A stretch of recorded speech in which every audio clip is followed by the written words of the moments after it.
Si Maduro se sigue imponiendo en el poder y generando esa política de miedo, y en Venezuela se aumenta esa crisis política y conlleva una crisis económica y social peor de la que hay ahorita en Venezuela, eso puede conllevar a un éxodo masivo, un nuevo éxodo masivo.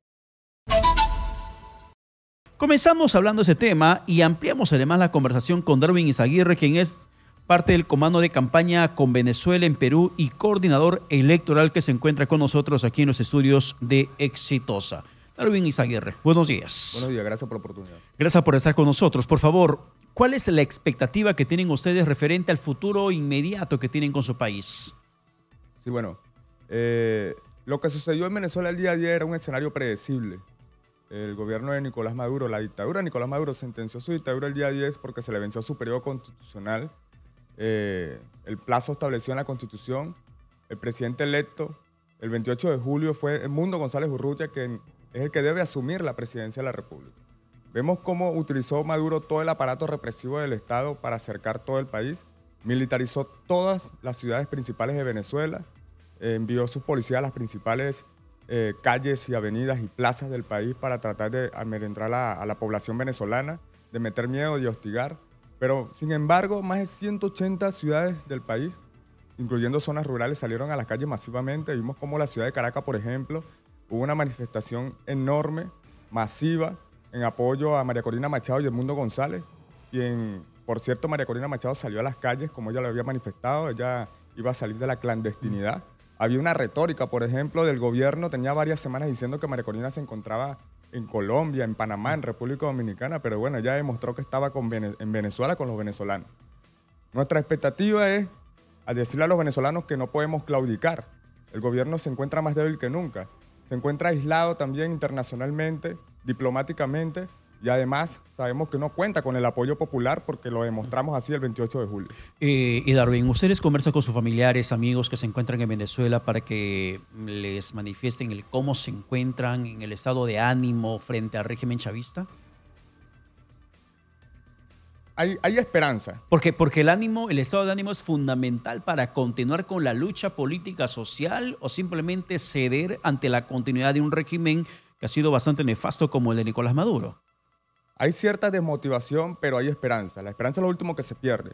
Pero nosotros sabemos que esto no es una lucha solamente de los ciudadanos. El pueblo venezolano, que es un pueblo civil, es un pueblo desarmado.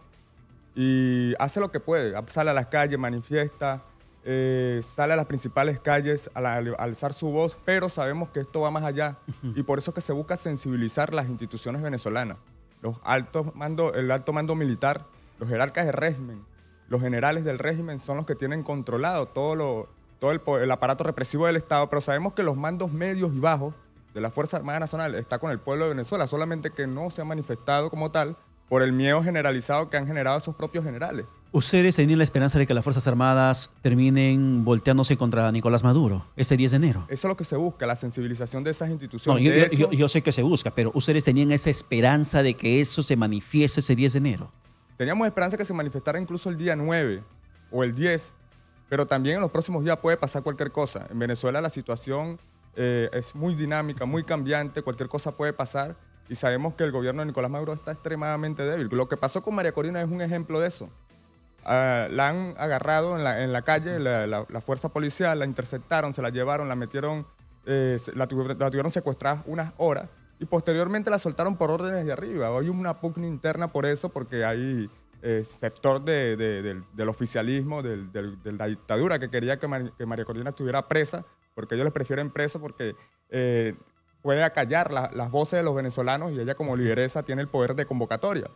Pero hay un sector también que prefirió dejarla libre, entre comillas libre, para evitar cualquier otra rebelión posible dentro de algunas instituciones venezolanas. Las palabras de Nicolás Maduro durante esta toma de posesión por 6 nuevos años fueron las siguientes: juro por el histórico, noble y aguerrido pueblo de Venezuela y ante esta constitución que haré cumplir todos sus mandatos. Y acá viene lo interesante: inauguro el nuevo periodo de la paz, la prosperidad y la nueva democracia. ¿Cómo cayeron esas palabras en ustedes? Bueno, son las mismas palabras que siempre ha utilizado en los últimos años siempre hace llamado a la paz, pero a su vez tiene 2.000 presos políticos en Venezuela. Hace un llamado a la paz, pero tiene las principales calles del país, plazas militarizadas. Hace un llamado a la paz, pero hostiga a la población venezolana, persigue, tortura, hace persecuciones a principales líderes de la oposición.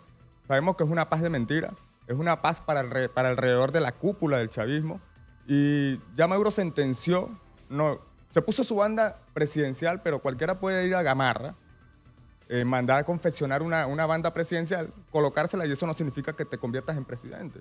Él ayer se juramentó como dictador de Venezuela. Se le venció su periodo constitucional y eso ha generado, por supuesto, en Venezuela cierta incomodidad, cierta repudio, y eso también se vio reflejado en la comunidad internacional de manera masiva. Nosotros los venezolanos que estamos en el exterior, que somos más de 8 millones de la diáspora venezolana, nos estamos convirtiendo en este momento en ese motor de motivación para nuestros venezolanos, amigos, familiares, vecinos que están en Venezuela. Y lo que nosotros podemos hacer, el llamado es a no claudicar. Esta lucha sigue siendo hasta el final, como dice María Corina Machado. ¿Y qué le falta a Edmundo González para que ingrese al territorio venezolano? Porque todos tienen la esperanza que justamente pueda hacer su ingreso en la compañía que tenían de varios expresidentes, pero que ello finalmente no ocurrió.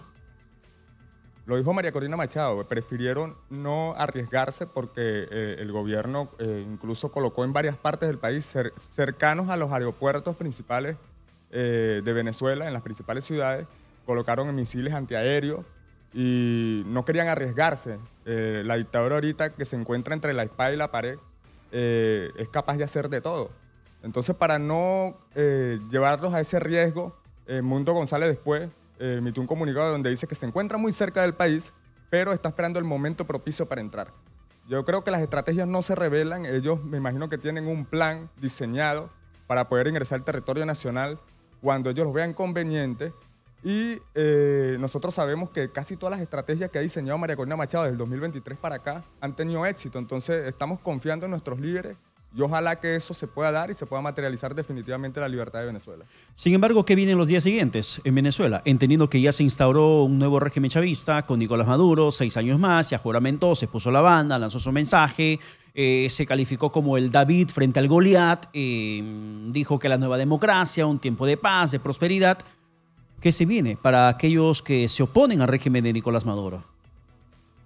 La dificultad con la que va a gobernar Maduro en los próximos días, meses, va a ser muy evidente. De hecho, de todas maneras, desde ayer ya cambiaron las cosas en Venezuela.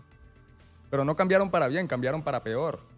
Y eso es lo que buscamos los venezolanos, que cambie para bien, pero para eso se tiene que materializar la libertad. Maduro se encuentra en este momento aislado diplomáticamente. Eso puede conllevar a un aislamiento comercial, posteriormente comercial. Pero lo más grave de eso es que si Maduro se sigue imponiendo en el poder y generando esa política de miedo, y en Venezuela se aumenta esa crisis política y conlleva una crisis económica y social peor de la que hay ahorita en Venezuela, eso puede conllevar a un éxodo masivo, un nuevo éxodo masivo, porque ya las encuestas los indican. Más del 50% de los venezolanos indican que si en Venezuela se acrecienta la crisis, en los próximos meses van a empezar a emigrar. Estamos hablando de 12.5 millones de venezolanos.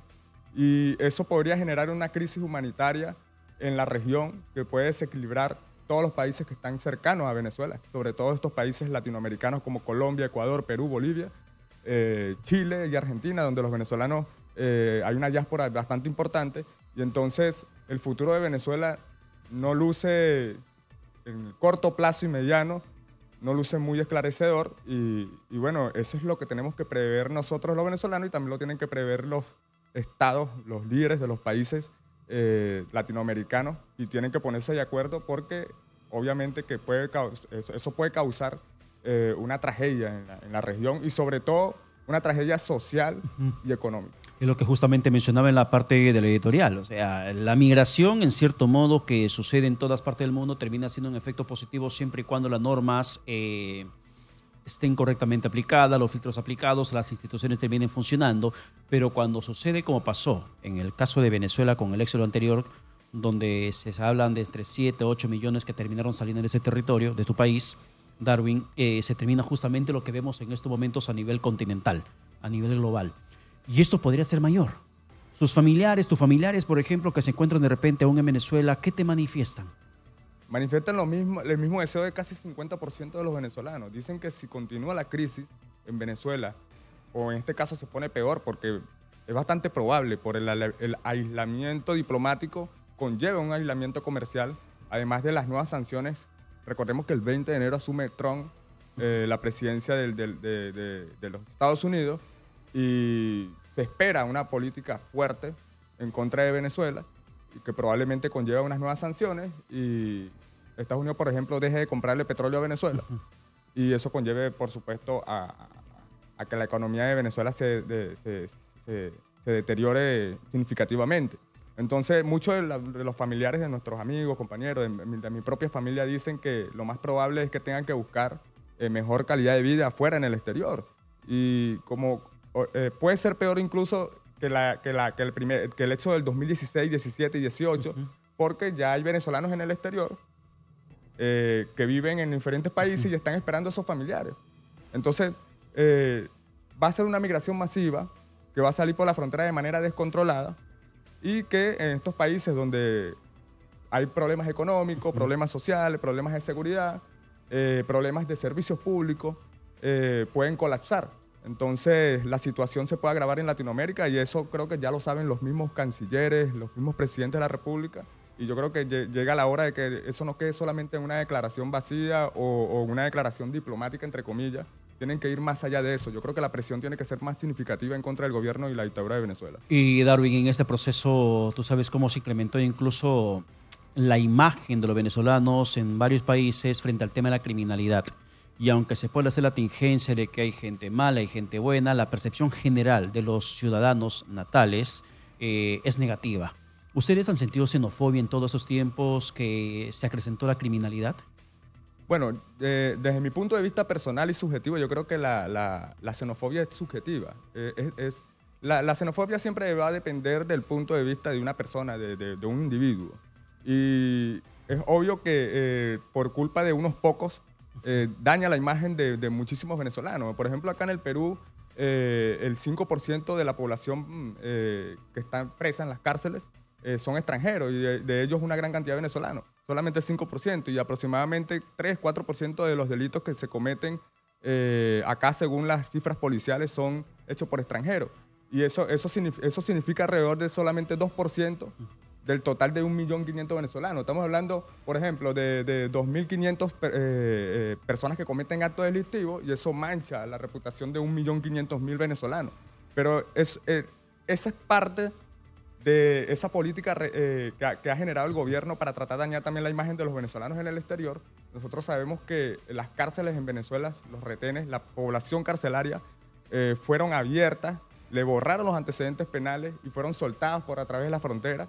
Y esos fueron los que generaron ese tipo de mafias y llevaron todo ese tipo de actos delictivos por toda Latinoamérica. Eso formó parte de la política para poder generar desequilibrio en la región por parte del régimen chavista. O sea, y poniendo los puntos sobre las IES, entonces Nicolás Maduro tiene responsabilidad directa por la criminalidad transfronteriza que se ha acentuado en el continente. Totalmente, y además el gobierno, la dictadura venezolana es un sistema de mafia. Estamos hablando de un narcorrégimen, un régimen que está gobernado por unos jerarcas que tienen mafias de narcotráfico, de la trata de personas, de la minería ilegal, de todo tipo de mafias. Entonces estamos hablando no de un gobierno normal, no es un gobierno que tiene perfil diplomático, perfil de Estado, sino un perfil de mafias, de narcotráfico, y que eso todo, de todas maneras, eso lo transmite en toda la región y sabemos que el gobierno de Nicolás Maduro es responsable directo de toda la situación de lo que está pasando a los venezolanos